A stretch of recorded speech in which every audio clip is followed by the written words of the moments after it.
Salut à tous et bienvenue dans Fantasy Ballers, le podcast qui vous parle de Fantasy NFL. On est en direct ce 1er novembre, un mardi pour une fois. Et pour cause, on fait la trade deadline en live. Et je suis avec Aptine. Comment ça va, Aptine ? Bonjour à tous. En forme. En forme. Et avec Corentin qui nous rejoint de Café Crème Sport. Comment ça va, Corentin ? Ça va très bien. Salut les gars. Salut à tous. Et donc ouais, on fait ça mardi, on va parler de trades, les trades qui sont passés la semaine dernière et jusqu'à surtout ce soir. Depuis qu'on a pris la décision de faire ça ce soir, il y a eu 5 ou 6 trades un peu impactants, donc ça va être marrant de les analyser en direct.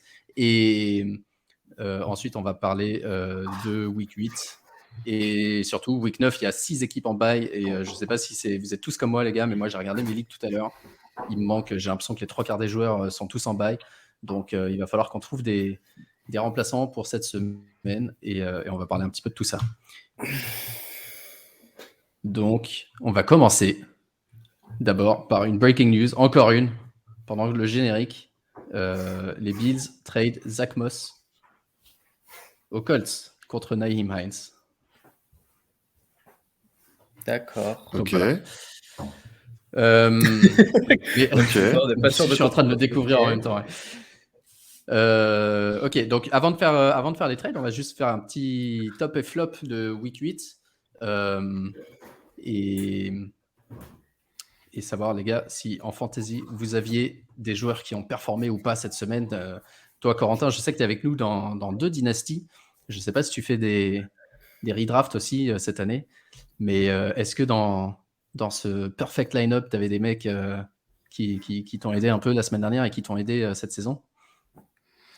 Bah, moi, celui qui m'aide pas mal, sur qui j'avais misé, c'est Nuke, hein, DeAndre Hopkins qui vient de revenir de suspension et qui m'a encore fait une petite semaine sympa et qui permet à toute l'attaque des Cards et notamment Randall Moore de performer aussi.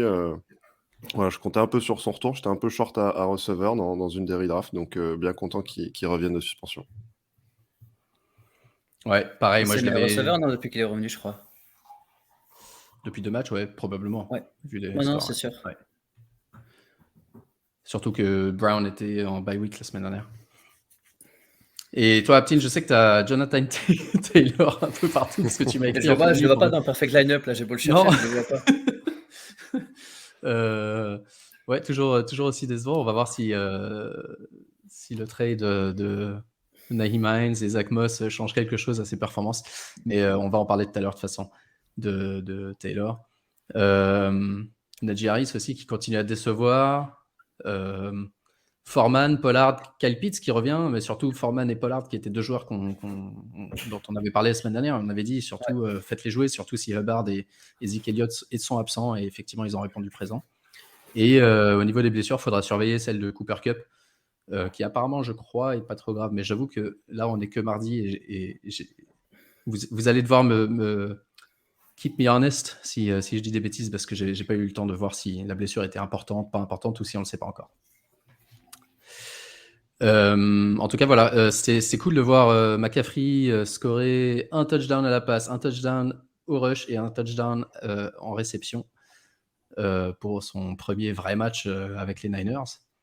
Le dernier à l'avoir fait, c'était Tomlinson en 2005. Exactement. 3 joueurs l'ont fait et le dernier, c'était Tomlinson. Ouais. Mais de voir Camara et McCaffrey à CMC en haut de l'affiche, c'est l'impression de revenir 2 ans en arrière. Ils étaient Ouais, à leur même prime. tu regardes Camara, McCaffrey, Hopkins, Ouais. Nick Folk. Non, c'est clair, c'est cool. Alors, on va commencer cette première section en analysant les trades majeurs de la semaine dernière. Le premier, c'était jeudi ou vendredi, je sais plus, mais la semaine dernière. Les Chiefs sont tradés pour Kadarius Toney, le receveur des Giants, en échange d'un 3e et d'un 6e tour de draft. Et immédiatement, Toney a été très très populaire dans les waivers et les free agencies de fantasy. Dans les quelques ligues où il était encore dispo chez nous, il est parti peut-être dans les 90 minutes suivant l'annonce du trade. Moi, perso, j'ai quelques petits doutes, surtout pas du tout sur les qualités du joueur et encore moins sur sa capacité fantasy, mais plus sur son physique et sa capacité à rester sur le terrain. à cause du fait qu'il a un jeu très très particulier et qui lui demande d'être à 100% physiquement. Mais je veux avoir votre avis surtout, c'est plus important. Et commencer par toi, en tant qu'invité, Corentin, qu'est-ce que tu penses de ce trade pour la fantasy et pour les receveurs des Chiefs? Bah, pour les receveurs des Chiefs, le plus gros problème que ça peut être pour nous, c'est que ça va encore distribuer davantage les cartes. C'était déjà difficile de trouver le bon receveur. Juju Smith revenait plutôt bien et faisait des très bons scores depuis 2 semaines. Est-ce que c'est lui qui peut être impacté par l'arrivée de Toney? Bon, à voir. Je pense que les Chiefs ont parlé d'un développement à long terme. Peut-être pas cette saison pour Toney, voir ce qu'il peut donner. Il sera pas un danger immédiat, je pense. Pour les targets à l'heure actuelle, on aura toujours Kelce en 1, sûrement Juju en 1 bis 2. Et c'est plus derrière, il faudra voir qui va perdre. Est-ce que c'est pas les runs aussi qui vont y perdre, surtout en réception? Voilà, après, l'attaque des Chiefs, elle est très très dynamique. Tout le monde prend sa part. Donc, de toute façon, c'est difficile de savoir d'un match sur l'autre qui va vraiment performer et faire les 20-30 points. Ouais, Aptine, tu as un truc à rajouter? Non, je suis globalement d'accord. Je pense que la personne qui gagne, c'est Mahomes. Parce qu'il leur manquait, malgré le jeu super agressif qu'ils ont, il leur manquait quelqu'un qui arrive à gratter beaucoup de yards après catch. Je pense que c'était devenu un vrai problème et personne n'a réussi à remplacer Tyreek Hill sur cet aspect du jeu. Donc je pense que qui va arriver, qui peut aider l'équipe. Mais après en fantasy, je vois pas du tout de value pour moi aujourd'hui de Kadarius Toney. C'est bien trop, enfin c'est une offense bien trop huilée pour qu'il arrive et qu'il commence à faire des scores intéressants. Il va peut-être faire un match. Là, on va le regarder, on va le starter, il va te faire 1 ou 0. Donc point de vue fantasy, enfin je pense que à part redistribuer encore plus les cartes, je suis pas sûr qu'il y a un gros impact pour lui. Ouais, Le je pense malade qu'on imaginaire. Ouais, bah, à voir si c'était vraiment malade imaginaire ou pas. Mais en tout cas, c'est vrai que physiquement, il a très peu pu jouer depuis qu'il a été drafté par les Giants en 1 an et demi. Et c'est vrai que les 2 matchs où il nous a montré ses qualités, c'est des qualités qui lui demandent de faire des cuts vraiment très très très durs et qui mettent beaucoup de tension sur le bas sur ses jambes, quoi, le bas de son corps. Et je pense qu'il a besoin d'être vraiment à 100% pour pouvoir jouer et jouer de cette manière-là. Et du coup, ça va être intéressant de voir. C'était d'ailleurs Sammy Watkins qui disait qu'au Chiefs, il avait travaillé avec les préparateurs pour justement modifier légèrement son jeu pour mettre un peu moins de pression sur ses muscles et articulations. Donc, ça peut être intéressant de voir comment il évolue plus en dynastie, je pense, pour les prochaines années, parce qu'il est encore super jeune, c'est sa 2e année. Pour cette année, je ne suis pas certain que ça fera une grosse différence, mais c'est effectivement le genre de gars, tu ne veux pas être celui qui l'a laissé sur le waiver quand il explose, mais d'un autre côté, tu ne sais pas quand il va exploser, donc compliqué. Moi, je le vois pas exploser. De base, déjà en dynastie, les breakout age supérieurs à 21 ans, je touche pas, mais ouais, je le vois rien faire, perso. Non, mais laisse là, le Marc, il est encore un peu aveugle parce Ah qu'il non, pas il a du un tout. peu de Perso. sang de Giant. Ouais, il a encore sa photo en bleu. Moi, ça donne-moi encore une semaine. Je le verrai en rouge avec le numéro 19. Je dirais, c'est qui ce mec? Josh Gordon. Roquan Smith, le linebacker des Bears à Baltimore. Important pour les joueurs qui jouent en IDP, parce que c'est peut-être un des meilleurs joueurs IDP. D'ailleurs, nous 3, on est dans une ligue Fantasy Ballers IDP cette année. C'est mené par Corentin, d'ailleurs, si je dis pas de bêtises. Ouais, c'est ça. Leader. Mais c'est pour ça qu'il est venu. Voilà, c'est pour ça qu'il est venu. Alors, qu'est-ce que tu penses de Roquan Smith, qui est dans mon équipe, pour le coup Tu vas y perdre. Tu vas y perdre, je pense. Il scorait comme un receveur. Il était tout seul dans la défense. Vraiment, d'ailleurs, à regarder les tapes et les points coaching de Roquan Smith au Bears, c'était juste impressionnant. Les sideline to sideline, c'est une rapidité sans nom. Il était partout sur les actions. Là, il va être noyé dans la masse d'individualité des Ravens, qui sont une défense... je pense que tu vas y perdre. Enfin, et tous les possesseurs de Roquan Smith vont y perdre. Et les Ravens, est-ce qu'ils y gagnent? Ah oui. Ah bah oui. Là, il joue clairement le titre. En plus, Roquan Smith, il faut lui offrir un contrat qu'a priori les Ravens peuvent pas se permettre de lui offrir. Il est dans sa dernière année de contrat. Donc là, c'est vraiment un move pour aller chercher un Super Bowl. Ouais. On passe aux news d'aujourd'hui. Du coup, il y a quelques heures, TJ Hawkinson tradé aux Vikings en échange de tour de draft. Donc, Hawkinson, Irv Smith blessé 8 à 10 semaines. Hawkinson qui va venir s'insérer logiquement à sa place et proposer le rôle, enfin en tout cas ce qu'on voulait que Irv Smith puisse faire, proposer le rôle de troisième receveur, mec solide dans le jeu court et physique. Et on a vu ses qualités aux Lions ces dernières années. Donc ça, c'est pour moi une addition très intéressante pour les Vikings, qui eux aussi veulent jouer le titre et qui peut aider Kirk Cousins, mais pas forcément aider des joueurs comme Adam Thielen ou KJ Osborne qui est le troisième receveur. Mais en tout cas, c'est un trade intéressant pour Hawkinson, ça. Je sais pas s'il va y gagner. Kirk Cousins avec les tight ends, je sais pas. Après, il peut que y gagner de toute façon par rapport aux Lions. Mais je pense que Jefferson va y gagner.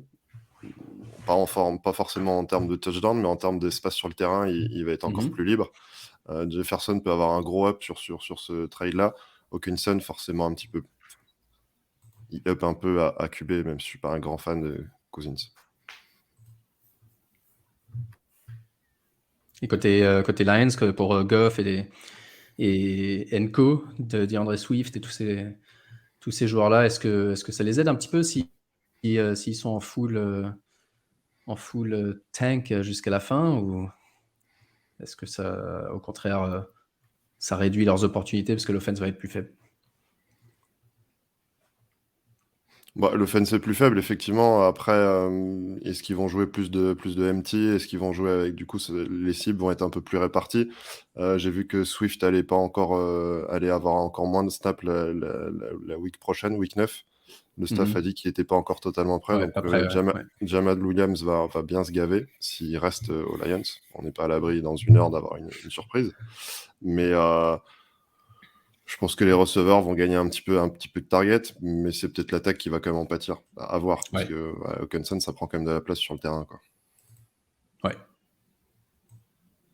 Ok. Le Titan qui reste côté Lions, Brock Wright et le rookie James Mitchell. Pas forcément, pas des gens à ajouter dans les fantasy standards en tout cas. Claypool, Aptin, ça c'est pour toi. Chase Claypool tradé à Chicago contre un deuxième tour. Et l'impact pour Pittsburgh et pour Chicago. C'était dans l'air déjà, donc je suis pas très très étonné. Après, on en parlait, tu faisais le lien avec la NBA, on est en train de le faire mousser pour avoir une bonne contrepartie. Je pense qu'un deuxième tour, c'est très bien pour quelqu'un qui avait de moins en moins sa place, même si sur la dernière semaine, c'était un peu trompeur parce que je pense qu'on lui donnait des ballons justement pour faire gonfler sa value. Mais je pense que les personnes sur qui on mise, ça reste Deontay Johnson et surtout Pickens. On a aussi Calvin, j'oubliais son nom parce qu'il ne joue pas cette année, même s'il était censé jouer à un moment de l'année, qui va être pas mal utilisé dès l'année prochaine. Je pense qu'ils ont vu des belles choses au camp d'entraînement, donc ils disent on a nos 3 receveurs, on a un super tight end, ça va bien marcher. Maintenant, Claypool, il était en perte de vitesse. Je suis un peu content qu'il aille chez les Bears parce qu'il devient directement peut-être la cible numéro 1, vu qu'on voit que Mooney, ça marche pas. Surtout, je suis content de ce qu'il peut apporter à Fields parce que Fields, ça fait 2-3 matchs qu'il sort vraiment des stats de ouf alors qu'il a rien du tout autour de lui. Donc, lui donner un peu de matériel, ça peut que l'aider à devenir un meilleur quarterback. Et je trouve qu'ils ont pris... c'était dans le truc à Roquan Smith, mais on a un peu moins parlé. Mais je pense que Fields en dynastie, il pourra apporter beaucoup dès l'année prochaine, je pense. S'il commence vraiment à lui mettre les bons éléments autour de lui, je pense que là, les tours de draft qu'ils vont avoir, l'argent qu'ils vont avoir, parce que j'ai vu qu'ils avaient beaucoup de masse salariale, beaucoup d'argent utilisé, plus un Claypool, je pense que ça peut devenir intéressant pour Fields. Ouais, totalement. D'ailleurs, on en parlera pendant le match de Chicago, mais c'est pour moi un des QB à ajouter absolument s'il est encore sur votre waiver, même pour la deuxième partie de la saison. Je trouve qu'il fait des gros progrès. Il aura un plancher assez intéressant par rapport à d'autres QB qui commencent à décevoir, peut-être avec des noms plus connus, mais vraiment, Fields, depuis 2-3 matchs, je l'avais dit déjà la semaine dernière, il m'intéresse beaucoup. Et Claypool, est-ce que toi, Corentin, tu penses que c'est receveur 1 ou receveur 2 à Chicago quand il arrive? Sachant que, à voir, est-ce que ça peut libérer de l'espace pour que Mooney reprenne un peu le deep? Et pour moi, Darnell, ils peuvent être un A, un B pour moi, mais Ouais. plutôt le go-to guy sur Claypool, qui a Mhm. plus un jeu là-dessus. Et puis ce sera, à mon avis, plutôt les deep passes s'ils arrivent à en faire sur Darnell Mooney. Donc, non, très bonne affaire pour les Bears. Ça leur coûte pas trop cher avec le second tour qu'ils venaient de récupérer. Les Steelers, ils doivent sauter de joie d'avoir récupéré sûrement une meilleure compensation que ce qu'ils ont dépensé à la draft pour Claypool. Non, c'est gagnant-gagnant.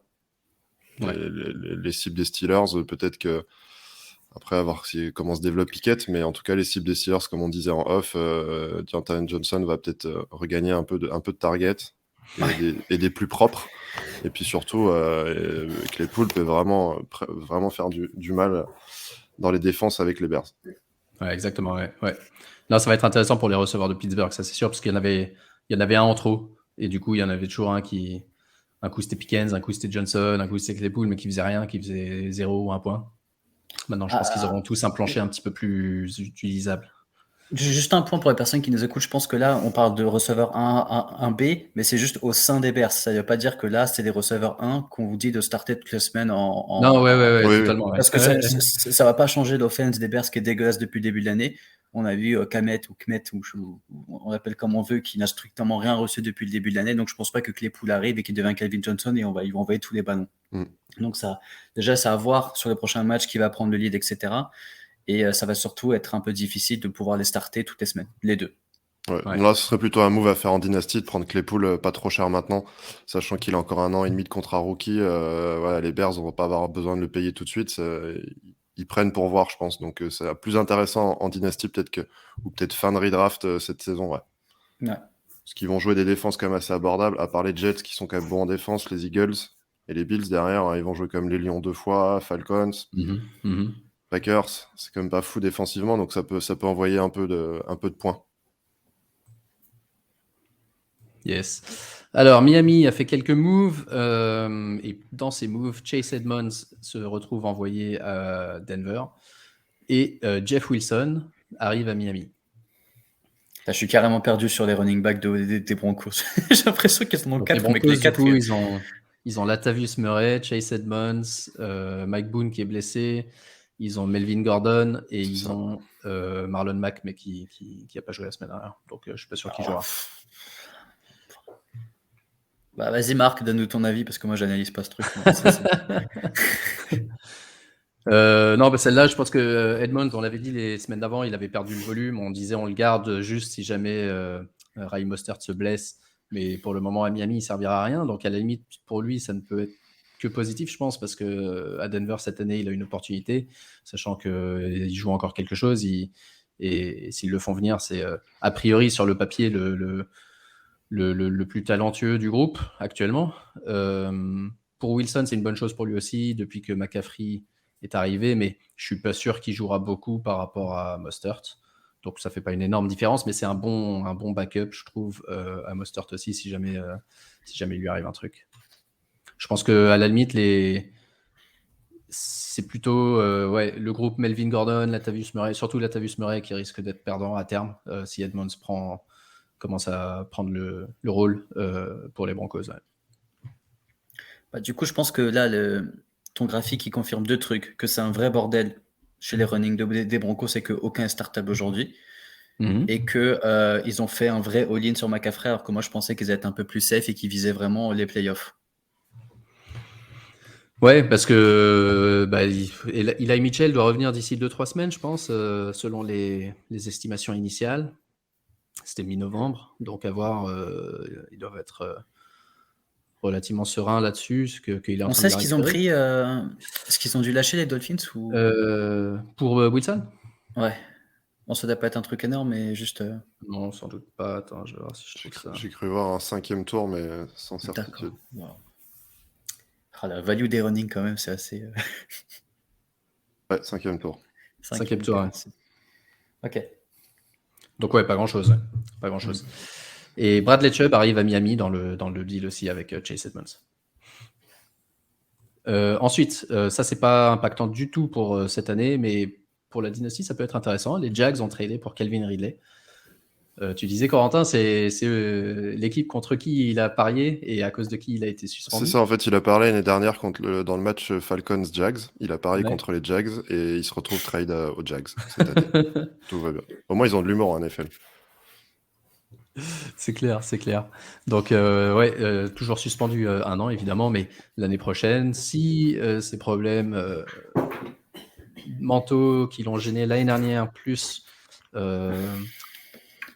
la suspension, enfin bref, à voir ce qu'il peut faire l'année prochaine. Mais en tout cas, si c'est le Calvin Ridley qu'on connaît, c'est une très bonne nouvelle pour l'offense des Jags et une arme en plus pour Trevor Lawrence.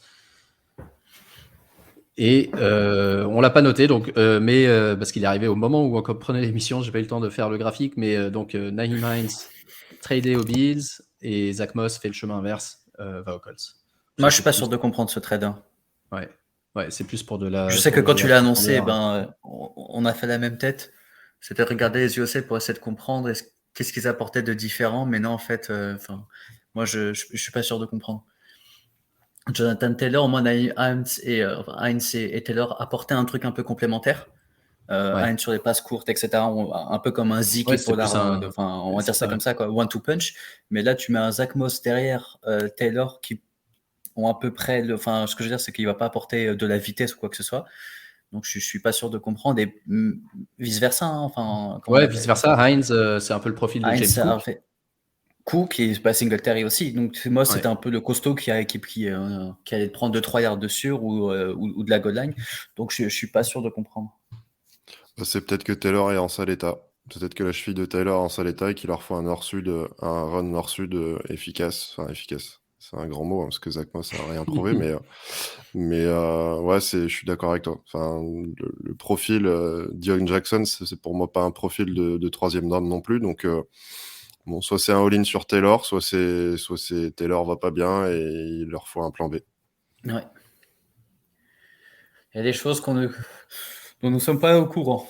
Pas encore. Mais c'est vrai que Taylor, je crois que il s'entraîne pas et lui-même a dit il est pas vraiment prêt. Enfin, il est pas tout à fait prêt à jouer son rôle habituel. Et en tout cas, la semaine dernière, il n'était pas très efficace, Mais il effectivement. faudra le prévenir que la saison a commencé. Je crois qu'il est pas au Ouais, courant. ouais. Non, mais enfin, on a vu sur Camara, par exemple, les saisons avec une cheville en moins. Camara C'est très a connu compliqué pour les ça. C'est revenir. très compliqué Ouais. et vaut mieux mettre out complètement et bâcher Ouais, la parce saison. qu'en De toute plus, façon, ils ont leur bye week 14, si je dis pas de bêtises, les Colts, 13 ou 14, donc il n'a pas de répit, sauf si lui-même rate un match. Mais c'est pas comme s'il avait une bye week 9 ou 10 qui arrivait, où on pourrait dire, bah, ok, je rate ce match, je rate le prochain, c'est bye week, et je reviens pour le stretch run. Là, ils enchaînent. Ouais. Ok les gars, je crois qu'on a fait le tour et effectivement, en fait, on s'est gouré. La deadline est passée parce qu'on a changé d'heure aux US. Donc, à ah moins oui, qu'il y ait quelque chose qui n'ait pas été rapporté, c'est fini. Ouais, Steve Nash a été viré. Ce qui veut dire que Brandon Cooks reste à Houston et il a déjà tweeté qu'il était il avait l'air assez mécontent du fait et Cam Akers aussi. Cam Akers qui reste. et Cam Akers reste Oh, aux Rams, c'est vrai ça. Ouais. mon Dieu. Et donc Kareem Hunt ne bouge pas non plus. Ça veut dire qu'il n'y a même pas eu des offres à 6, 7, même un 7e tour. Je suis sûr qu'ils ont dit ouais, c'est comme Akers, vous allez le virer, on va le chercher sur le waiver la semaine prochaine. Du coup, on vient d'avoir la compensation finale pour avoir pris Trellens pour les Niners. Du coup, les Fins, enfin, en échangeant les tours de draft, ils ont eu Waddle, Tyreek Hill et Bradley Chubb. En lâchant leur tour aux Niners. Ah, c'est énorme. C'est énorme. Bien joué. Ouais. Si Antoine nous écoute, il va être content. Ok, du coup, on va passer à la review de la week 8 et on va essayer de faire ça un peu plus rapidement pour pas y passer 3 heures à l'antenne. C'est vrai que le plus important aujourd'hui, c'était les trades. Mais du coup, comme on est mardi, il y a encore le waiver à faire. Donc, petite addition, on va pouvoir parler s'il y a des joueurs qui ont bien performé ou des blessés, etc. Et 2-3 recommandations waiver sans vous inquiétez pas, la plupart des gens nous regarderont demain. Vous n'allez pas donner le prix et le truc exact. pour vos waivers perso, mais on va faire ça aussi. Donc, $17 sur Likely. Ouais, jeudi soir, Ravens, Tampa Bay, victoire des Ravens, avec effectivement, tu le dis, un gros match de Likely et la blessure toujours de Mark Andrews à l'épaule qui a joué, mais qui s'est reblessé. Pareil pour Gus Edwards et pareil pour Rashad Bateman. Donc les Ravens, d'année en année, chaque année, ils ont tellement de blessés, cette équipe. Et là, une fois de plus, c'est le cas. Donc, du coup, Kenyan Drake, Isaiah Likely et Devin Duvernay, même, qui en ont profité pour faire des bonnes perfs. Et côté Bucks, c'est toujours un peu... ouais, c'est toujours très décevant, quoi. Toujours très décevant offensivement, même si en fantasy, les scores sont pas dégueux. Mais c'est pas encore ça. Qu'est-ce que vous avez retenu du match? J'aimerais bien voir un peu plus Rashad White. J'aimerais bien le voir. Tout ce qu'il fait, il le fait plutôt bien. Là, il court 20 yards, il réceptionne 3 passes pour 24 yards, dont 2 first down, je crois. J'aimerais bien le voir un peu plus. Et puis après, ouais, bah, effectivement, gros up pour Duvernay avec toutes ses blessures côté Ravens. Mais ouais, l'attaque des Bucks patine vraiment. Hein. Voilà, on a encore Brady qui lance 44 passes. À un moment donné, il va falloir arrêter de lui faire lancer autant le ballon, je pense. Donc un jeu de course un peu plus performant serait pas mal pour les Bucks. Ouais, d'autant plus qu'il en a lancé que 6 au running back, donc c'est même pas des petites passes. 11 targets pour Mike Evans, 8 targets pour Chris Godwin. Ça, c'est des volumes qui devraient faire des gros scores en yards et éventuellement en touchdown. Pour le moment, ça se traduit pas, ouais. Bah, il alterne le bon et le très bon. Enfin, on voit quand les années commencent à peser, il peut lancer une passe dans une couverture 2, la passe elle est millimétrée super bien, puis la passe d'après, il va louper son receveur de 2 mètres. Ouais, Donc, ouais. voilà, on sent le poids de l'âge, la vélocité aussi, les balles, elles arrivent moins vite. Donc, bon, ça régresse quand même. Yes.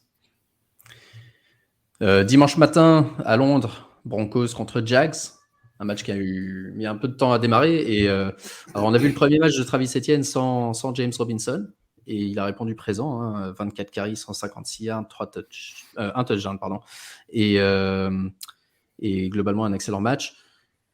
Et ça n'a pas suffi pour battre les Broncos qui ont finalement gagné avec un petit peu de mieux offensivement côté Russell Wilson, un petit peu plus efficace en tout cas. Mais surtout un bon match de Jerry Jeudy qui lui non plus n'a pas été tradé. Du coup, il était dans plein de rumeurs de trade toute la semaine. Et pour le moment, il reste. Donc ça, c'est plutôt pas mal pour la suite. Par contre, Courtland Sutton aux abonnés absents dans ce match. Donc est-ce que ça va être soit l'un, soit l'autre et on va jamais savoir lequel? Qu'est-ce qu'on fait de cette offense? On prend leur tight end. Dulcich qui était blessé, Dulcich qui était blessé en début de saison et qui apparemment est la nouvelle target un peu chouchou. Sutton qui est un peu moins ciblé avec Jeudy qui l'est un peu plus. Donc ouais, Sutton, ça va commencer à se rapprocher d'être un beau cut en redraft ou en tout cas un bench assez facile. Pendant que Jeudy peut être une bonne addition et surtout Dulcich qui fait 87 yards, ce qui est quand même assez sympa pour un tight end. Et Travis Etienne, ouais, un vrai CMC, quoi. C'était ouais, Travis Etienne a tout fait dans ce match, ouais. Il a tout fait dans ce match. Il a été utilisé pratiquement partout. On parlait de Jamichael Hasty comme étant un des, dans notre space vendredi après-midi, un des bénéficiaires des différents trades qui avaient été faits la semaine dernière. Et pour le moment, il a eu juste un rôle de backup pur avec des stats de RB1 en devenir pour Etienne. Et d'ailleurs, retenez les stats de Etienne parce que je vais poser une question tout à l'heure à Aptine quand on arrive aux Colts. C'est à partir de combien de matchs qu'on dit qu'un mec est un bust? Pour le QB, tu parles? Pour Laurent? Non, c'est juste une question, je vise personne. Une saison et demie. Si on peut dire que Zach Wilson est un bust, on a le droit de se poser la question sur Trevor Lawrence. D'accord. Ouais, Trevor Lawrence montre quand même des meilleures choses que Zach Wilson. Enfin, les matchs de Zach Wilson, c'est comme le néant, quoi. Enfin, désolé, mais... Je suis d'accord. Je dis juste, on a le droit de commencer à poser des questions. Oui, c'est vrai. Bon, je vois quand même de la progression. Après, les receveurs qui sont allés chercher, qu'ils ont payé, les Jacks, franchement, c'est pas non plus... Il y avait peut-être mieux à faire. Ouais, Kirk, 3 réceptions sur 7 targets.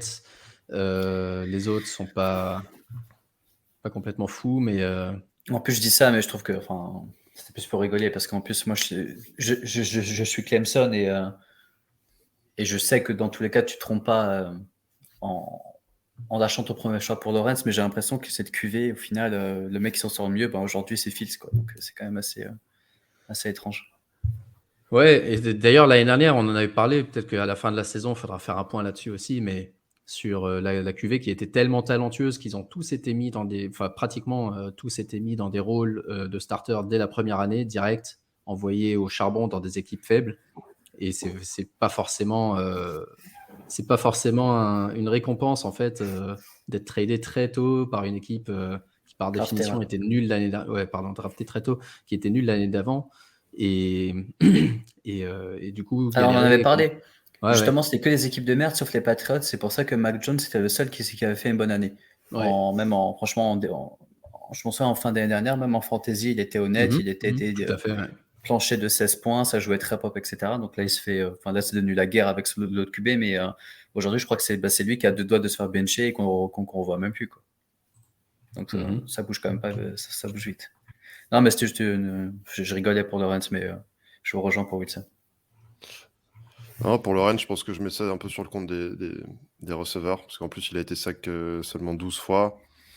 Je sais pas trop ce qui va pas. Après, s'il réaxe un peu l'attaque sur Etienne, s'il peut faire le taf, ça peut être intéressant, mais ouais, c'est un peu faiblard quand même, un receveur.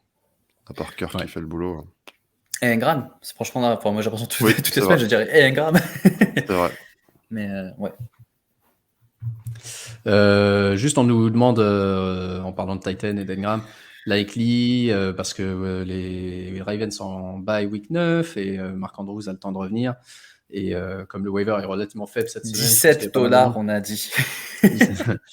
Ouais, non, moi, si vous pensez que ça vaut le coup. Non, redraft, ça vaut pas le coup. Ouais. Non, si vous avez comme d'hab, si vous avez de la place sur le banc, ce qui est peu probable, juste avant une semaine où il y a 6 équipes en bye, ça peut valoir le coup au cas où Marc Andrews rate du temps, mais si ça se trouve, il ratera pas de temps et ça servira à rien. Mais bon, au moins, il a prouvé que s'il jouait, il pouvait répondre présent. C'est toujours ça de prix. On passe au match de l'après-midi avec les Panthers contre les Falcons, un match qui était étonnamment disputé et ludique, et qui a fini par une victoire des Falcons en overtime à cause de 2 kicks ratés de Pinheiro. Mais surtout, les performances fantasy à retenir sont celles de Donta Foreman, qui a fait un match énorme, 26 carries, 118 yards, 3 touchdowns. Et DJ Moore, qui, depuis que Baker Mayfield est plus dans le coup, revit avec deux bons matchs, et surtout celui-là avec 6 réceptions pour 152 yards, un touchdown. Évidemment, il y a eu un touchdown de 75 yards à la fin qu'on a tous vu sur les highlights, mais même si tu enlèves ça ferait 5 réceptions, 75 yards, c'est déjà des stats beaucoup plus intéressantes que ce qu'on voyait au début de saison. Est-ce que c'est le comeback pour DJ Moore ? J'ai cru voir que les Panthers allaient garder... Oui, c'est confirmé. DJ Walker, ouais. Bonne nouvelle pour vous, en tout cas pour la fantasy ? Ah bah oui, tant que Walker est sur le terrain, ce sera bon pour Moore. Et d'ailleurs, c'était une erreur de ne pas le target avant, c'est un receveur talentueux. Bon, il n'avait pas à jeter son casque qui a coûté quelques yards de pénalité et une transfo loupée, mais en tout cas, l'action décisive pour les Panthers, elle est assez exceptionnelle, avec un ballon. Mais j'ai vu que le flag il avait été injustement envoyé parce qu'il était en dehors du terrain. Ouais. Théoriquement, j'avais pas fait gaffe. Il était hors du terrain et donc théoriquement, ça aurait pas dû être une pénalité. C'est marrant parce que une demi-heure après, tu avais tout le monde sur Twitter, espèce de connard, quel bouffon, machin. Et les mêmes personnes disent ah mais à coup de pas, apparemment il avait le droit. Enfin, il n'y a pas une pénalité. Bon, après ça change pas le jeu, mais. Non, c'est clair. Le mec aurait dû. Et Terrace Marshall, 87. Terrace. Tu l'as toujours ? Tu l'as toujours ? Je l'ai toujours. Ouais. Peut-être que ta patience va être récompensée. Ouais, je crois que je vais le starter la semaine prochaine. Là. Ouais.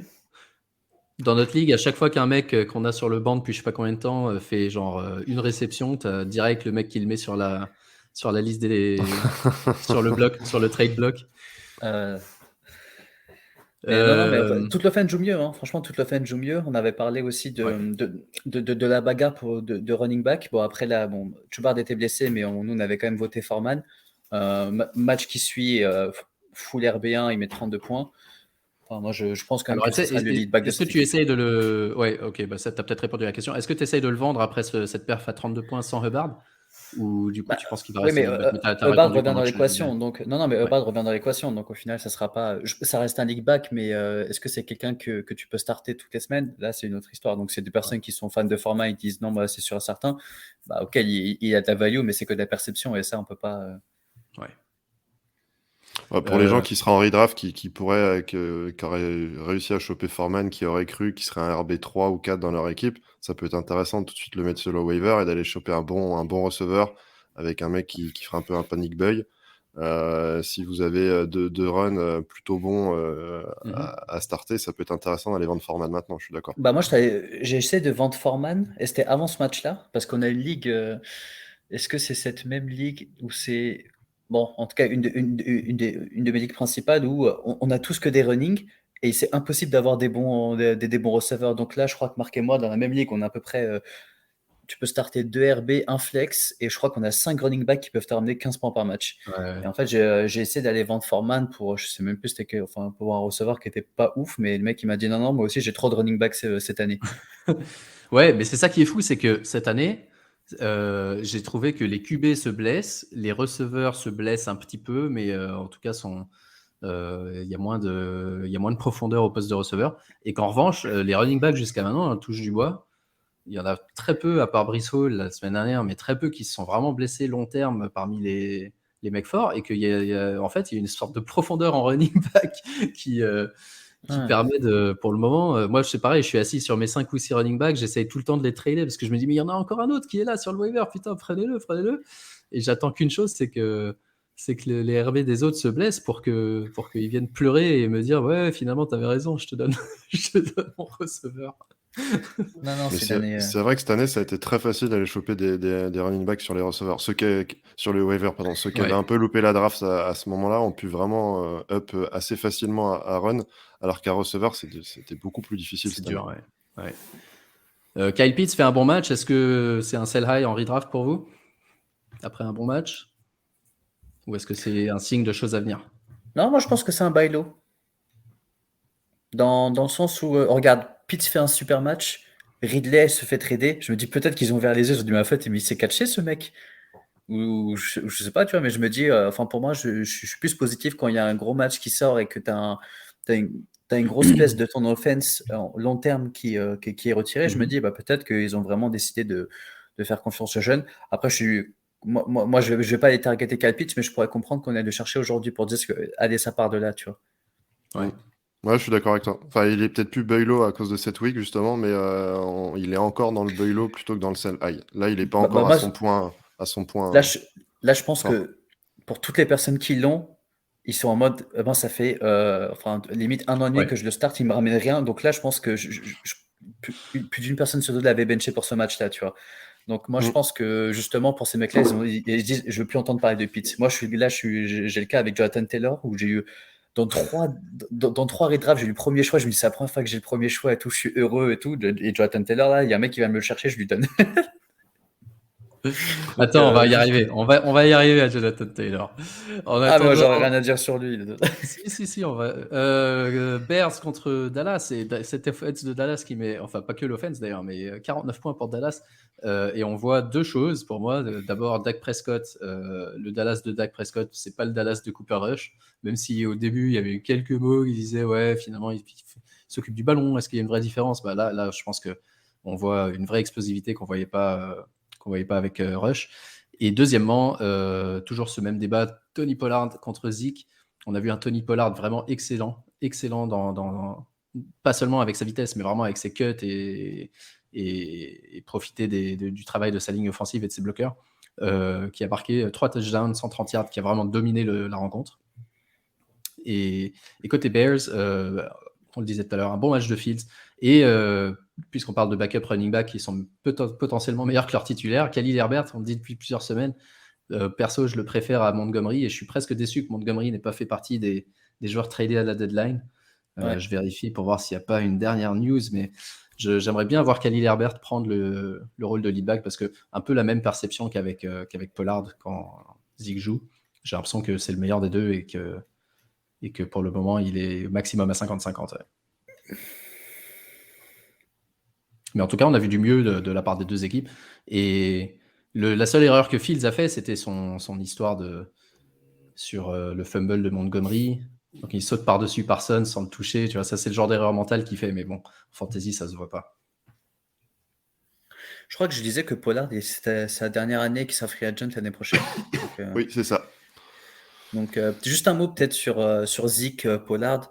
Même si pour la fantasy, les joueurs fantasy, il n'y a pas photo que Pollard est un meilleur joueur et que pour les détenteurs de Pollard, ils se disent non, mais enfin, pour nous, ça crève les yeux que Pollard doit faire limite tous les snaps, etc. Mais après, tu te mets au niveau des coachs, tu dis ok, Pollard, il est fort ici, mais Zeke, sur 5 yards, il est meilleur.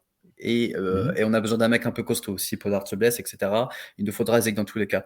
Maintenant, moi, je disais un truc super intéressant, je ne sais plus c'était où, mais c'était ok, mais la ligne offensive fait toujours du boulot, mais de dingue. Sauf que quand il t'ouvre une brèche, tu préfères prendre 5 ou 15 yards. Et pour moi, c'est vraiment la vraie différence entre Zeke et Pollard d'aujourd'hui. Donc, je pense qu'ils vont miser de plus en plus sur Pollard jusqu'à la fin de l'année. Surtout pour des plays où ils vont se dire ok, là on va ouvrir telle brèche, donc il faudra prendre le plus de yards. Et je pense que là Pollard il sera de plus en plus utilisé. Et même si première partie de saison on avait du mal à jauger parce qu'il n'était pas régulier, je pense qu'avec ce match là il aura vraiment un plancher pour tous les matchs jusqu'à la fin d'année. Ouais, moi, un beau sell high, moi, tu vois. Ouais, moi aussi, sell high, parce que même si je suis 100% d'accord avec tout ce que tu viens de dire, Aptin, tu oublies le facteur Jerry Jones, qui est complètement accroché à son Zeke Elliott et qui a plus de pouvoir qu'on le voudrait dans cette offense. Il a déjà encore répété, ne vous inquiétez pas, c'est le backfield de Zeke Elliott, etc. Donc moi je pense que si Zeke joue pas, on sait que Pollard ça va être un joueur exceptionnel. Quand Zeke joue, je suis pas sûr que le speed de carry change beaucoup par rapport à ce qu'on a vu au début de saison et du coup ça en fait potentiellement un sell high cette semaine.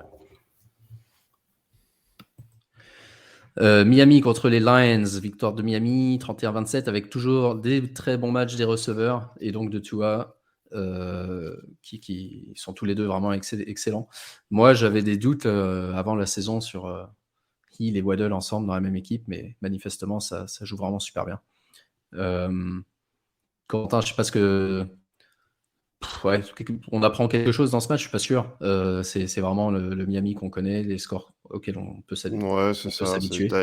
Tyreek Hill rend tout le monde meilleur, j'ai l'impression. Enfin, ce joueur est assez exceptionnel, bien que l'homme soit détestable, mais le joueur est assez exceptionnel. Non, puis là, Miami vient faire un all-in en allant prendre Bradley Chubb, donc direction les playoffs et voir plus. Mais non, ça tourne. Et je me suis amusé, parce que je suis pas un grand fan des QB gauchers, et je me suis amusé, on l'a fait avec le coach, avec Ish Coach, de retourner l'image et de en fait, simuler. il est vachement plus impressionnant. Et en fait, c'est juste impressionnant. Ouais. J'ai totalement changé d'avis sur Tua. Je retire tout ce que j'ai pu dire sur lui. C'est assez dingue d'ailleurs de penser à quel point notre cerveau est fait pour quand on est droitier, on n'arrive pas à comprendre. Enfin, tu vois, moi j'ai la même chose de tennis avec Rafael Nadal et je suis obligé de le mettre à l'envers pour comprendre comment il joue et pouvoir m'inspirer de son jeu parce que sinon je pourrais jamais essayer de reproduire ce qu'il fait en le regardant en gaucher. Alors que dès que je l'ai switché, je me suis dit, ok, c'est ça qu'il fait, c'est comme ça qu'il fonctionne, etc. Très, très, très, très bizarre comment fonctionne le cerveau. Grosse attaque. Sur Tua, juste un petit bémol pour la fantasy, pour le long terme, pour ceux qui veulent aller en playoff fantasy, ils ont les Bills week 15 et ils ont les Packers week 16. Et Packers, ça n'a pas été, même s'ils ne jouent pas très bien, ça n'a pas été une défense très facile à jouer pour les QB jusqu'à maintenant. Donc, juste un petit attention là-dessus. Si vous n'êtes pas amoureux de Tua, ça peut être pour ceux qui veulent regarder les calendriers de playoff, c'est un facteur à prendre en compte. Ouais. Ok, les Lions, toujours, tu l'as dit tout à l'heure, Swift, comme ça a été le cas il y a 2 ans, je crois, ou même l'année dernière, parce que quand ils sont pas très bons, ils le font pas forcément jouer. S'il est un peu blessé, ils insistent pas, ils sont contents d'aller chercher leur tour de draft. Et donc, Jonathan Williams, c'est un mec à avoir jusqu'à la fin de l'année. Cards contre Vikings. Donc tu parlais de Hopkins tout à l'heure. Hopkins, hein, un des meilleurs receveurs de la NFL. Voilà, moi j'adore ce joueur, donc le regarder c'est toujours un plaisir. Il fait tout et il rend pareil, lui il rend tout le monde meilleur. C'est que d'ailleurs forcément il attire les couvertures. Derrière, c'est Randall Moore aussi qui en profite. C'est Kyler Murray qui en profite. Zach Ertz qui fait toujours son petit bail toutes les semaines avec ses red zone targets, donc toujours à starter à défenseur, à tight end, pardon. Après, c'est plus au poste de running back. Là, Eno Benjamin a eu plus de mal. Ouais, il y a eu le retour de Darrell Williams qui a pris quelques carries, mais bon, ça explique pas non plus la perf. Ouais. Mais non, le match de DeAndre Hopkins qui prend d'ailleurs un gros targeting catch à dans une le main. casque. Il y a Ah le oui, catch à une celui-là, main ouais. et il prend un gros Non, c'est targeting Harrison, ouais. d'Harrison Smith, ouais, qui est Ouais. assez dégueu. Mais non, grosse attaque, ouais. Et puis après, de l'autre côté, les Vikings, toujours Cook, Jefferson, c'est toujours voilà. À voir comment leur nouveau tight end va rentrer là-dedans. Ouais, effectivement. Et Dalvin Cook, on avait un petit débat avec Aptin les semaines précédentes. Moi, j'étais plutôt pour le vendre parce que je pense qu'il va encore rater des matchs avant la fin de la saison et que comme il joue très bien, il a une super value. Aptin, lui, au contraire, peut-être moins maintenant qu'il a des perfs vraiment très très solides. C'est plus difficile de l'acheter, mais on en parlait il y a 3-4 semaines quand il avait eu un peu des hauts et des bas. Il était plus en acheteur sur. Il était bullish sur Dalvin Cook. Toi, tu te positionnes comment là-dessus? Ouais, je serais plutôt à vendre. Encore une fois, si c'est pas le run numéro 1 de sa team, si on a de quoi remplacer derrière, d'aller chercher un meilleur receveur, parce qu'on sait que les runs sont très recherchés, ça peut faire une bonne vente. Ouais, c'est dur quand même de vendre. Et Mattison, c'est vraiment, c'est un peu comme Pollard, quoi. C'est vraiment les joueurs, Ouais, ils doivent être dégoûtés d'être les backups ouais, c'est de clair. run très très très fort. Donc ouais. C'est clair, c'est clair. Belle branlée côté Saints contre les Raiders, 24-0. Les Raiders qui commencent à compete pour le titre d'équipe la plus décevante, qui avait tellement d'espoir en début de saison et qui vraiment fait rien. Et là, même Josh Jacobs, qui était la seule valeur à peu près sûre en fantasy, même Josh Jacobs a rien fait. Davante Adams a rien eu, aucune réception, 0 point, si je dis pas de bêtises. Donc, ouais, vraiment. Et 0 moins 1, je crois. Moins 1 Ouais, non, enfin 0,1. Moins Ah, 0,1. 0,1. Moins 0,1, ouais, donc encore pire. Ouais, donc vraiment le match 100. Et par contre, Camara qui fait un match énorme côté Saints. Et les Saints qui sont pas morts. Hein. Les Saints qui sont pas morts. D'ailleurs, Camara avait été dans des rumeurs de trade avant la semaine aussi. Et je sais pas si c'est ça qui l'a boosté ou pas, mais en tout cas, les Saints sont loin d'être morts avec cette division de NFC Sud qui est prenable. Donc ça peut être une bonne option, d'autant plus que Mark Ingram s'est blessé aussi. Ouais. Ouais, c'est ça. Les Saints se sont rappelés qu'ils avaient un run top 3, top 4 quoi, aux grandes heures de Camara. Donc, à un moment donné, faut t'en servir un peu comme un CMC, quoi. Et puis, les Raiders, les pauvres, ils ont Josh McDaniels. Donc, à partir de là, de toute façon, leur saison est finie. En tant que fan patriote, j'étais content de m'en débarrasser. Désolé, les Raiders. Hein. Mais là, vous avez quelqu'un qui va vous plonger la franchise, là. Et est-ce que, on parle depuis tout à l'heure d'aller chercher des receveurs et tout ça, est-ce que Davante Adams, du coup, fait partie d'une cible potentielle buy low après ce match affreux, sachant qu'il fait quand même une saison convenable en fantasy jusque-là? Oui. Oui, c'est le total buy low, là, ouais. En dynastie comme en fantasy. Après, normalement, les joueurs voudront pas le lâcher. Il vaut. Ouais, à cause du son nom. prix est en train de baisser vraiment, ouais. Ouais. C'est l'occasion ou jamais, ça c'est sûr. On enchaîne un petit peu. J'ai pas fait exprès de passer les Patriots.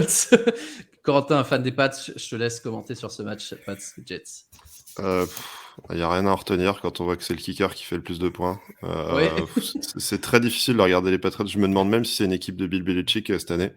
Beaucoup de pénalités, beaucoup de fautes. L'offense qui tourne pas bien. Après, s'il y avait un joueur à acheter, c'est Ramondre Stevenson, qui, même si je pense que vous avez vu l'image sur la course où tout l'extérieur gauche est complètement ouvert, il replonge dans l'axe en fixant le safety. Sinon, ça faisait TD de plus de 75 yards. Après, voilà, j'adore son style de course. S'il y a un joueur en offense à prendre, un gars sûr, ce sera Stevenson. Le reste, ce sera trop. Myers fera toujours son taf aussi, en receveur 2 ou 3.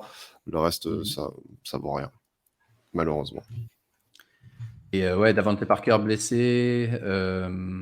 Mais effectivement, avec Mac Jones, c'est toujours Jacoby Meyers qui ressort du lot. Et juste dans le duel entre Stevenson et Damien Harris, est-ce que tu penses qu'on va repartir un peu sur les mêmes bases qu'en début de saison et en saison dernière, ou est-ce que Stevenson commence à vraiment prendre le lead dans cette équipe, est-ce que c'était simplement parce que Harris était revenu de blessure?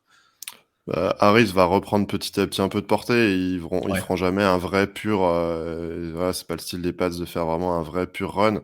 Après, je pense que Stevenson a profité du temps qu'il avait pour montrer qu'il était le lead. Je pense qu'il va être le lead sans problème, même s'il peut perdre un petit peu. Voilà, c'est efficace quand il court et ça fait le job. Ouais. Côté Jets, juste Elijah Moore, benché et qui a très peu joué, 5e receveur, malgré l'absence de Corey Davis. Est-ce qu'on a, il n'a pas été tradé à la deadline? Est-ce qu'on a un espoir pour lui cette saison, ou est-ce que c'est vraiment foutu? Bonsoir, non. Ok. Pas d'espoir, c'est foutu. Et les débuts de James Robinson, un peu discret, est-ce que ça en fait un candidat Bailo lui aussi? Est-ce que vous pensez qu'il va prendre de plus en plus de snaps et de carry dans cette équipe, ou est-ce que, pareil, vous laissez James Robinson sur le waiver? Sans lui manquer de respect, il a pas le talent de Bryce Hall. Mm-hmm. Hall. Après, moi j'adorais le joueur aux Jags et j'ai trouvé ça dommage que après ils avaient Etienne, il fallait qu'ils misent dessus, mais il peut être un bon RB 2-3, je pense. Ça ira pas plus loin parce que les Jets c'est quand même assez faible, donc ils vont devoir courir souvent après le score. Et si tu cours après le score, tu peux pas trop courir. Ouais. Le risque c'est ça, c'est d'avoir des Jets qui prennent des éclats 14-0, 15-0 très rapidement et du coup pas de course. Donc RB 2-3 max. Ok. Steelers contre Eagles, Aptine, à toi. Bonsoir, non. Non, bah, pas grand-chose à dire. Hein. Enfin, juste, je plains les personnes qui ont joué et Hurt et Brown dans la même soirée. Ouais. Mais non, sinon, pas grand-chose à dire. Je suis un peu déçu. Je pense que visuellement, ça s'est beaucoup vu et j'ai vu beaucoup de fans des Steelers très inquiets par le jeu de Najee Harris. Il y a une vidéo qui a Ouais, pas j'allais mal te demander tourné. dans le split Warren Harris pour la suite de la saison, etc. Mais vas-y, je te Non, laisse finir. sur le split, je m'en fais pas trop, mais c'est juste sur le jeu de Ouais. Najee Harris où on a l'impression en fait qu'il n'arrive même plus à jouer comme il avait l'habitude de jouer et tellement on est en train de changer son jeu ou tellement on n'arrive même pas à bien l'utiliser. Et il y a une vidéo qui tourne beaucoup, en fait, on lui fait un peu une screen pass où il peut facilement prendre le first down. Ouais, En j'ai fait, vu il reste celle-là. un peu figé. Il essaie de mettre un cut à gauche, un Hésite cut à droite et il se ouais. fait, ouais, après, enfin, on n'arrive même pas à prendre un first down aussi simple là-dessus. Et donc, je pense que ça monte aussi. C'est bête, hein, mais c'est juste une séquence. Et au début, je me suis dit, oh, c'est bon, tu vois. Et en fait, elle a été relayée 10 fois. Là, je me suis dit, est-ce qu'il n'y aurait pas aussi un vrai problème aujourd'hui avec Najee Harris? Parce qu'il n'arrive à rien. On n'arrive, nous aussi, pas du tout à le faire, à l'utiliser comme on le souhaite. Donc, à part lui niquer ses premières années, je suis pas sûr qu'il y a grand-chose qui se passe côté Pittsburgh. Ouais. Côté Philly, je les ai vas-y. trouvés durs, je les ai trouvés durs, notamment sur cette screen. Je l'ai vu. Ouais, il est arrêté au moment où il reçoit le ballon. Le défenseur, le corner, descend très très vite. Il peut essayer d'aller choper le long de la sideline les 3 yards qui manquent, mais il est complètement arrêté. Il n'a pas de vitesse. Ouais, je suis pas sûr que tout le monde aura réussi à la prendre. Focaliser là-dessus, ce serait dommage. Après, c'est dommage que les Steelers n'arrivent pas à en faire mieux, parce qu'il y a mieux à faire, clairement. Je suis d'accord et c'est ce que je m'étais dit quand j'avais vraiment. C'est pour ça que je l'avais dit au début. Moi, quand j'ai regardé la première vidéo, j'ai fait c'est bon, il n'y a pas grand-chose, etc. Mais après, je me dis, et c'est aussi pour avoir vu quand même pas mal de matchs où j'ai l'impression qu'il n'arrive même plus à prendre les bonnes décisions, alors qu'avant, c'était un peu vraiment logique. Et je crois que c'était quand on était à Londres, on était quand même beaucoup de personnes à table. J'avais posé une question, j'avais dit c'est qui mes running? Il y a beaucoup de personnes qui m'avaient dit Najee Harris. Et pour te dire, tellement en fait, ben, notre offense c'est nul. Et ben, enfin, je le comptais. Enfin, quand ils m'ont dit ça, ça m'avait carrément choqué qu'on parle de lui en tant que meilleur coureur de la NFL. Et là, je trouve que avec une séquence comme ça, je suis pas sûr de voir un CMC ou Jonathan Taylor ou un mec comme ça, quoi. Mais faire un peu, c'est pas une erreur, mais faire ce choix. Donc j'espère juste qu'il n'y a pas un truc qui commence à être cassé côté dans son mental, et ça serait pas impossible avec ce qu'on lui propose. Ouais, je vois ce que tu veux dire. Ok. Et moi, je veux juste ajouter côté Philly, je vais essayer de voir si je peux pas acheter Devonta Smith cette semaine, après la grosse perf d'AJ Brown et la perception, je pense que Devonta Smith est largement inférieur et décevant cette année. Alors qu'au niveau du volume, il est presque au même niveau en target. Il a, je crois, 8,5 targets pour Brown et 7,8 pour Smith. Et même dans ce match où il fait quasiment rien parce qu'il a eu 2 drops et des passes un peu moins longues que d'habitude, il a eu 8 targets contre les 10 de AJ Brown. Donc, je pense que ça peut être justement, si on a un peu trop de running back, des RB 3, 4, des gars sur le banc, et qu'on cherche un receveur, ça va pas être un WR1, hein, mais des receveurs compétents pour essayer de compléter, ça va être une de mes cibles cette semaine. Voir ce que pense le manager de Smith. Ok, qu'est-ce que tu comptes répondre à ça? Bonne chance. On nous demande est-ce que Warren a fait les points dans le garbage time. J'avoue que j'en sais rien. Parce que Je suis en train de regarder. Non, mais je crois en fait il a fait sur. Il n'y a pas une histoire, on a fait un trick play et je pense qu'il était dedans. Parce que là. Il fait 22 yards au sol sur le dernier drive. 22 yards au sol et. Ouais, la plupart, il les fait en 3e, 4e quart, ouais. Ouais. Ok. Et après, pour la question qu'il y avait sur Vas-y. Stevenson, celle maintenant pour un bon receveur, ça peut être une bonne option. Si encore une fois, c'est pas ton RB1, aller choper un bon receveur avec Stevenson, ça peut être Je pense pas qu'il fera beaucoup plus cette saison que ce qu'il a fait pour l'instant. Devonta Smith?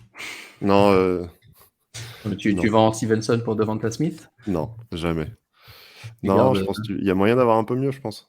Ouais.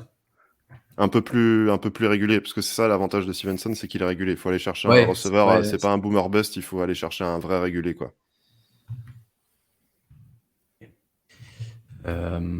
Tennessee contre Houston, avec un beau touchdown en garbage time. Lui, il est pour le coup complètement garbage time dans les dernières secondes du match pour Dameon Pierce. Mais le premier start de Malik Willis, qui nous a un petit peu déçus, même s'il a fait le job, hein, ils ont gagné 17-10, mais un petit peu décevant au niveau de. Il y a eu seulement 12 yards à la course, 6 sur 10 à la passe. Ils n'ont vraiment pas voulu prendre de risque avec lui. C'était Henry le QB, non? Ouais. Si tu regardes les highlights, ouais. Et donc, du coup, Derrick Henry a tout fait dans ce match. 220 yards de touchdown, 32 carries. Mais lui, il n'est pas hardcore sur les 5 derniers matchs? Si, à mon avis, j'ai pas l'autre split sous les yeux, mais je pense qu'il doit être dans les tout premiers. Ouais. Non, il faisait pas partie des personnes que je pensais qu'ils allaient faire une grosse saison. Bah, c'est le seul. 114, 102, 128, 219. Ouais, wow. Ouais, t'enlèves les deux premiers matchs, il a 22,8, 22,2, 26,2, 15,3 et 35,3 en points fantasy. Et donc ouais, intéressant. Et du coup, côté Houston, pas grand-chose à retenir à part le fait que Brandon Cooks reste, mais content. Donc on va voir ce qui se passe. On va voir comment ça évolue tout ça. On passe au match d'après et aux Colts. Washington Colts, victoire de Washington avec un touchdown à la fin de je ne me rappelle plus si c'est Heineke qui marque le touchdown ou je crois que c'est enfin bref. En tout cas, bon match tout à fait convenable de Heineke et qui fait revivre Terry McLaurin depuis 2 matchs après un début de saison très moyen. Et deuxième enseignement intéressant, le split entre Brian Robinson et Gibson qui continue à être en termes de volume à l'avantage de Robinson, mais du coup Gibson a beaucoup plus le jeu à la passe, ce qui pénalise McKissic, mais ce qui est finalement une très bonne nouvelle pour Gibson. Donc en fait, on s'était peut-être énervé un peu tôt en voulant le vendre quand Robinson faisait son retour. Je ne sais pas ce que vous en pensez. De toute façon, Robinson, c'était un premier, deuxième down, hein. Ça n'a jamais été un troisième down. Donc, s'il y avait un Non, run à premier, prendre sur deuxième les. down et éventuellement goal C'est line. ça. Mais ouais, Mais du coup, bon. si ça donne le volume de passe à Gibson qu'il n'avait pas avant, ça, c'est finalement une bonne chose pour Gibson en fantasy. Pour Gibson, oui, je pense que c'est un must-have à l'heure actuelle. Et un autre must-have, c'est Jonathan Taylor. Le RB1 l'année dernière, le consensus numéro 1 à la draft. Taylor qui fait encore un match décevant, qui est toujours un peu blessé, comme on l'a dit. Mais la question que je voulais poser à Abdin, c'est aujourd'hui, tu as Taylor. Est-ce que tu essaierais de le vendre malgré les mauvais matchs qu'il fait parce que ça reste Taylor et que ça serait un sell low, quoi, un sell low sur le nom. Et je vais te donner 2-3 noms qui sont encore derrière lui dans les rankings même d'experts sur Fantasy Pro, etc. Je vais te dire oui à tous, mais vas-y. Ouais, okay. Est-ce que tu le vends contre Josh Jacobs? Oui. Et est-ce que contre Dalvin Cook, ça c'est sûr que oui. Oui, bah oui. Et contre Travis Etienne? Même contre le frère Cook, non, je rigole. Et contre Travis Etienne? Ah oui, bah oui, tu rigoles quoi. Ouais, et on est bien d'accord. Et pour le moment, ces trois joueurs-là sont peut-être pas Cook, mais en tout cas les deux premiers, les deux autres, Josh Jacobs et Travis Etienne, dans la plupart des rankings, sont toujours derrière Monsieur. Que ces gens viennent me voir. Non, et je dis une bêtise. Dalvin Cook est classé juste derrière sur les rankings Fantasy Pro Rest of Season. Non, mais déjà, le joueur, franchement, il est cabossé dans tous les sens. Il était sorti première mi-temps, il revient en deuxième mi-temps, fatigué, fumble, il sort après. Enfin, il n'y a rien de bien. Et pour moi, c'est même déjà qu'il ne fait pas une bonne année et qu'en plus, il n'est pas dans une grande forme. L'offense, ils n'ont pas viré le coordinateur offensif aujourd'hui? Si. D'accord. Donc ça peut être la seule espoir. C'est ce que j'allais dire, justement, c'est le seul espoir. Pour moi, en dynastie, il faut le garder, mais en fantasy, avec les runs que tu as cités, je pense qu'il faut vendre. Je suis d'accord avec toi. On peut pas plus d'accord que ça, et c'est pour ça que je me dis là, enfin, les Colts, tu parlais d'équipe avec les Raiders d'escroquerie, ou je sais pas, c'est le mot que tu avais utilisé, non, c'était pas escroquerie, décevant, je crois. Ouais.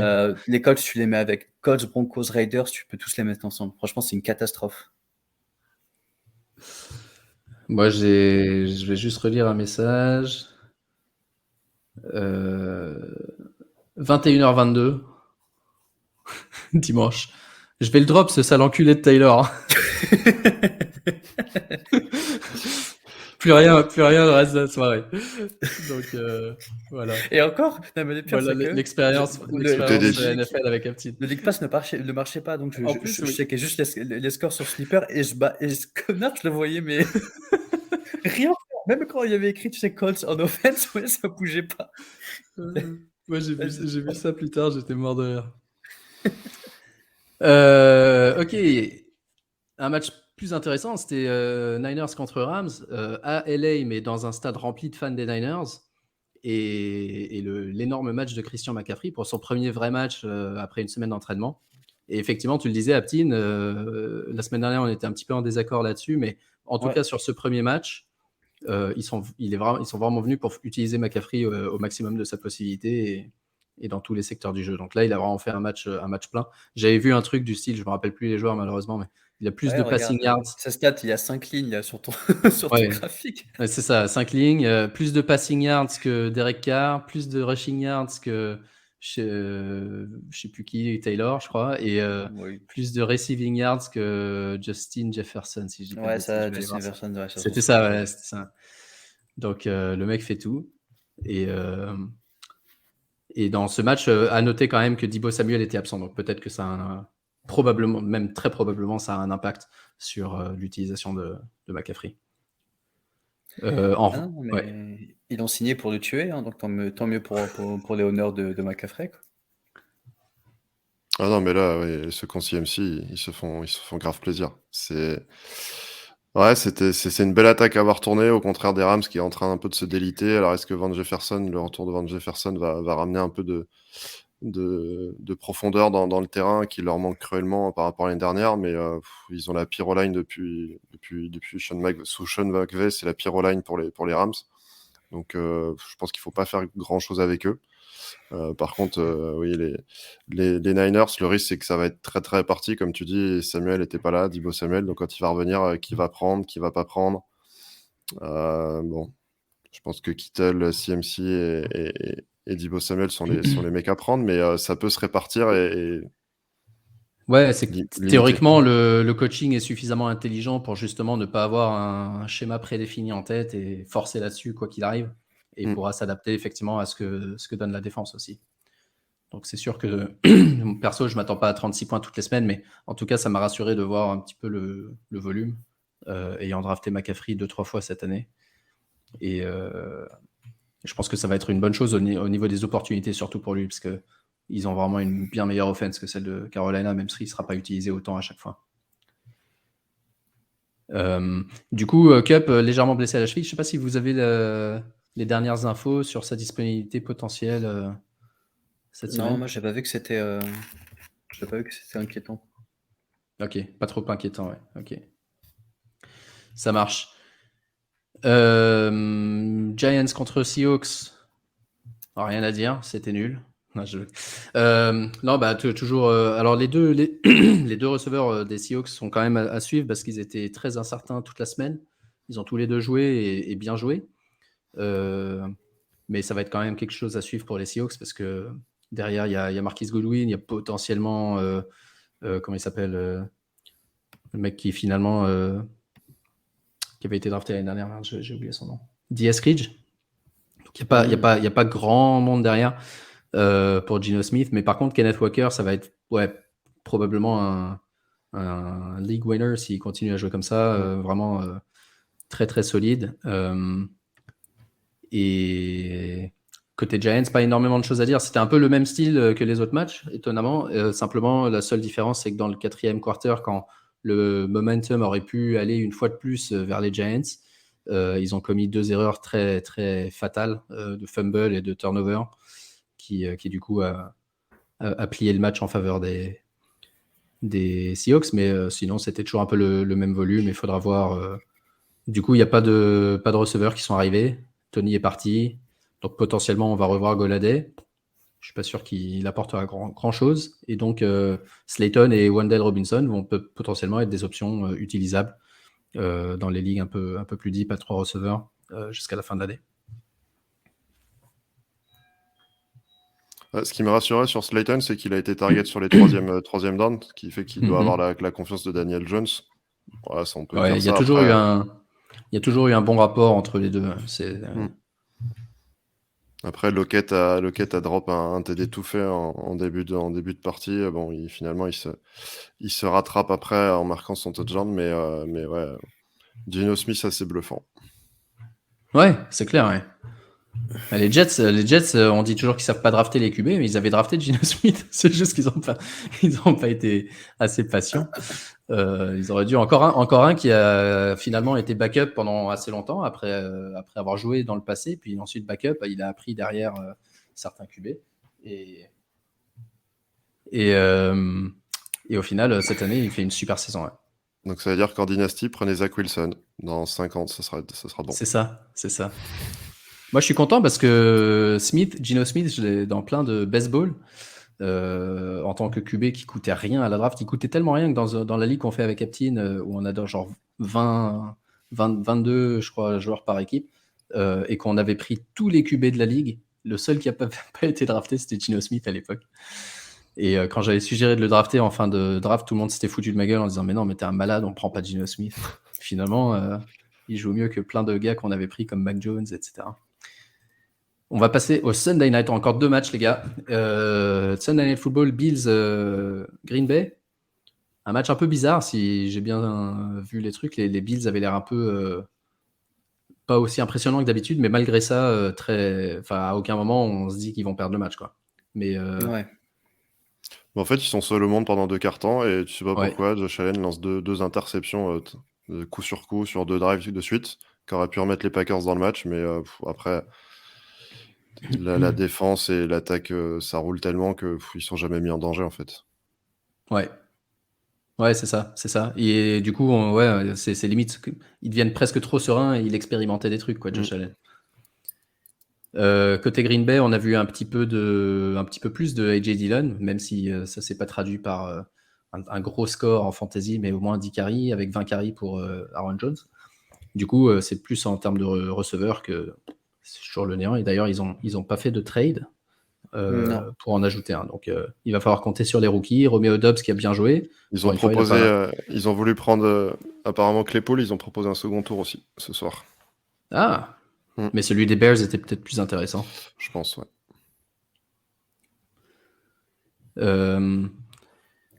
Donc ouais, si vous voulez entendre parler de Green Bay pendant 1 heure, de gens qui sont au bord de Pas la crise content. de nerfs, allez écouter le podcast Tête de fromage. Je pense que c'est très rigolo en ce moment.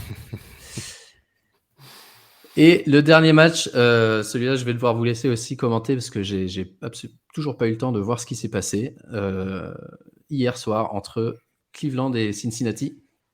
Mais j'ai eu un autre texto juste pour vous faire la full expérience Aptine pendant les week-ends.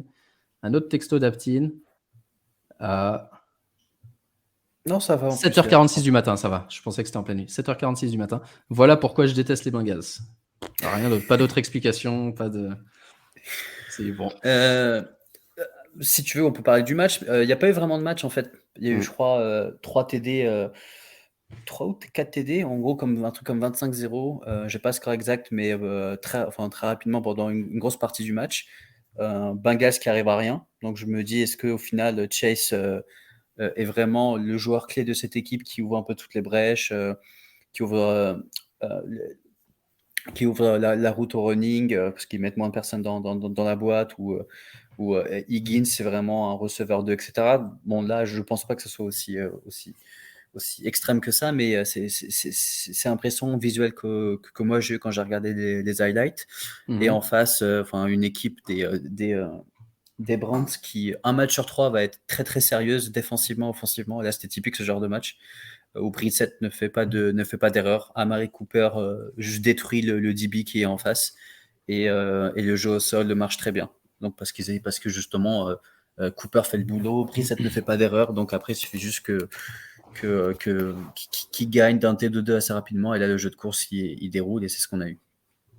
Ouais, en sachant que les deux corners qui couvraient Amari Cooper se sont blessés, donc à la fin du match, quand il catch notamment sa deep, c'est le troisième DB, le troisième remplaçant DB qui le couvre, donc c'était assez facile pour les Browns. Chubb qui fait son ménage, et puis ouais, sans Chase, il n'y a plus personne, donc je m'attendais pas à ça, et en regardant le résumé des 40 minutes ce matin, j'ai fait wow.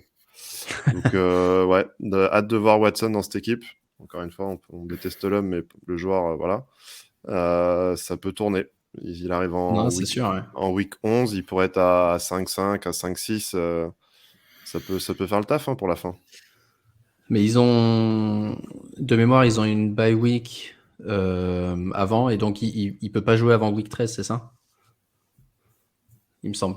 Parce qu'il était suspendu 11 matchs plus une bye ok. week. Ouais, oui, j'avais pas pensé à ça. Je crois que son premier match, c'est week 13 contre Houston, justement. Ça fait Si je dis pas de que bêtises. s'il reste 4 matchs, ouais, ça va être chaud. Ouais. Mais quand même, ouais, moi c'est vrai que je les stash dans plein de redraft qu'on a cette année. Depuis le début, il me saoule, il est sur mon banc. Je me dis, mais qu'est-ce qu'il ça fout peut là, être un league Mais- winner. Hein. Ouais, ça peut être le gars qui t'arrive en playoff, tu fais une grosse upgrade en QB comme ça. Ça peut être marrant. Ouais. Et Karim Hunt, du coup, reste. Il était dans toutes les rumeurs de trade. On l'aurait bien vu aux Rams, mais il est là. Il est là. C'est ça, on nous confirme Watson week 13. On va regarder ce qui se passe cette semaine. Donc il y a 6 équipes en bye, ce qui est très impactant pour les gens comme moi qui ont pas mal de Niners. Tiens, d'ailleurs, les Browns sont en bye cette semaine, justement.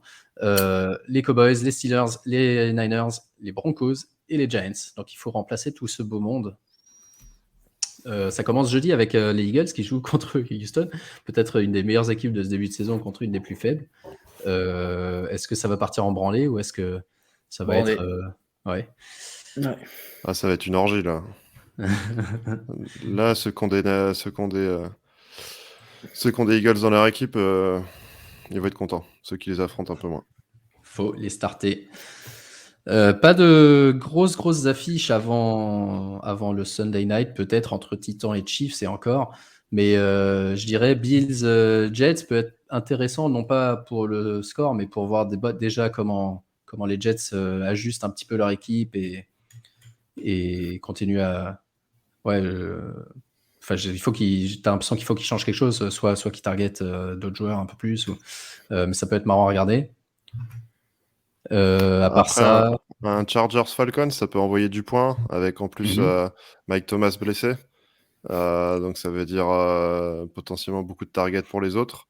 Voir Keller qui peut faire un match Ouais. où il régale. Mais je pense Chargers Falcons, ça peut faire du point. Ouais. Seahawks Cardinals, ça va être important pour la NFC West qui est encore ouverte, hein, théoriquement.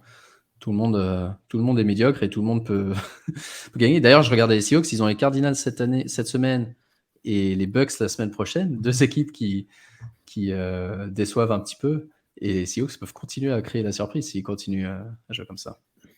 Par contre, moi, le match qui me fait peur, c'est Vikings Commanders. C'est typique le match qu'ils peuvent perdre les Vikings, surtout que les Commanders, je crois, ils sont sur 3 victoires et ça défend comme des chiens. Les mecs, ils prennent que Ouais. 15 points par match. Enfin, c'est. Et Moi, j'aime bien, mais.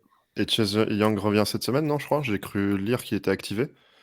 Ou qu'il sera activable cette semaine, en tout cas. Donc, si tu récupères Chase Young avec une équipe qui défend déjà très très bien et qui encaisse peu de points, je suis d'accord avec toi, ça peut être le match piège. Ouais. Je sais pas, moi, j'ai l'impression que il est en game time. Pas game time, mais en gros, ils en parlent comme s'il avait joué maintenant depuis 3 semaines, je crois. Donc, ouais, écoute. À noter qu'il n'y a que 2 matchs dans la deuxième partie de Red Zone que j'aime bien. Moi, c'est cette semaine, il y en a que 2. C'est Rams, Bucks et Seahawks Cards. Donc, ça va être un dimanche un peu plus soft que d'habitude. Mais ça va être compliqué pour la fantasy. En tout cas, moi, perso, je vous dis, j'ai regardé toutes mes équipes tout à l'heure. J'avais au moins 3 ou 4 mecs qui étaient en bail, grisés dans mon équipe titulaire. Et que j'essayais désespérément de remplacer. Donc, faites vos waivers ce soir. Ça va être quelque chose d'intéressant. Ok les gars. Eh ben, si on n'a plus rien à rajouter, on n'a plus qu'à vous souhaiter une super semaine de fantasy. Merci Corentin. Tu écris toujours pour Café Crème Non, Sport j'ai dû stopper un peu, le travail prend beaucoup de temps, j'ai dû stopper un peu pendant quelques temps, mais ça reviendra et on fait quelques podcasts de temps en temps. Donc, Parfait. Donc tu je es suis encore dans la toujours, famille. ouais, je suis toujours dans la famille. Ouais, mais là, c'est-à-dire que tu as beaucoup trop de temps pour la fantasy. C'est pour ça que tu nous mets mal dans nos ligues. Donc, Eh oui. reprends Ouais, l'écriture. la dynastie, j'ai quand même encore beaucoup de mal, hein. Mais ouais, non, les fantaisies, elles me réussissent pas trop mal cette année. La dynastie, c'est laquelle dynastie? Fantasy Ballers. Ouais, Fantasy Ballers, ouais. D'accord, ok. Je suis à Ah ouais, mais t'es 4-4. pas dans notre ligue. Ouais, ça va. Toi, t'es pas dans notre division, dans une division de nulos. Ouais. Ouais, non, Josh Division dans Allen laquelle on avait m'a fait que 13 points cette semaine, là où il est plutôt à 30-40 d'habitude avec nos scoring QB spécial. Donc ouais, non, j'ai perdu ce match-là pour 10 points. Dommage. Putain, moi, j'ai vu que Ouais. j'avais fait plus de 200 points sans Kelsey et Mahomes. J'étais bien content. C'est beau. C'est beau. Aptin qui est en tête de notre division avec un bilan à 3 et 5. Ouais. Yes! Ah Mais, yes. mais meilleure offense Meilleure sur offense toute de la la saison. ligue. Ouais, de toute Mais tout bon, le monde. ça. La magie des match-ups. Allez les gars, merci beaucoup pour vos analyses. Merci à vous. Ouais, n'hésitez pas à nous contacter sur Twitter toute la semaine avec vos questions. Merci de nous avoir suivis. Et à ceux qui nous écoutent en différé, bonne semaine de fantasy à tous. Et on se reparle la semaine prochaine. Ciao, ciao. Bonne Au soirée. revoir. Vive Jonathan Taylor.